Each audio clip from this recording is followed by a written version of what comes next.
when the actual story isn't anywhere near as big as the legend.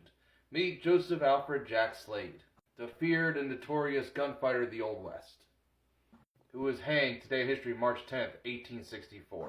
Jack Slade was a Mexican-American war veteran who went on to become a superintendent in the Pony Express. The Pony Express, of course, the mail system of the Old West, where they took horses and young men to ride this distance in 10 days from Kansas Territory all the way to California. Now, he was a stickler at the Pony Express. Everybody had to be on time, no exceptions.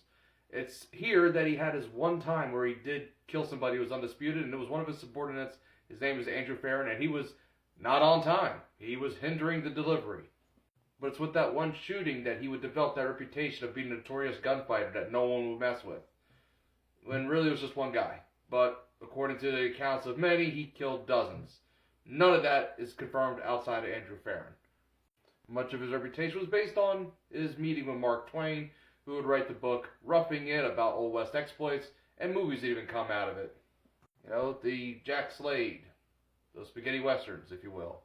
The turn to Jack Slade, all like that. He was this notorious, supposedly hardcore gunfighter.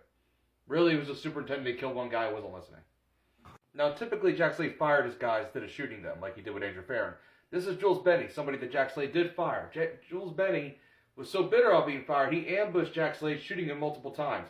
Jack Slade survived, but Jack Slade's men weren't going to play about it. They rounded this guy up and unalived him. This, of course, made his reputation grow even more. More movies about Jack Slade.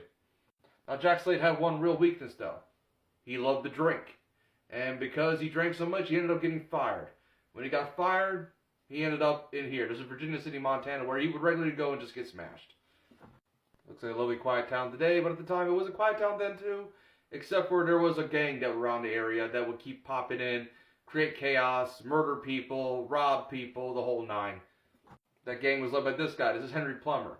Well, because of him and his gang, a vigilante committee would be formed and to take out him and his gang. 24 men, I believe, were eventually hanged, including Henry Plummer himself. But this vigilante committee got a little too big for their britches, if you will, and decided to get a little hardcore with it. Jack Slade stumbled to the town one night, drunk as can be. He was causing a ruckus, being drunk. The townspeople got a little irritated by him, or very irritated by him because it wasn't the first time. So the vigilante committee took him into custody and hanged him before his wife could say goodbye. This pissed off everybody because he had not actually been convicted of a crime in Virginia City, Montana, at least not the major one other than being drunk in public. So the vigilante committee eventually was slowly disbanded with threats from the town people saying, for every vigilante hanging, there'll be 5 vigilantes hung with him.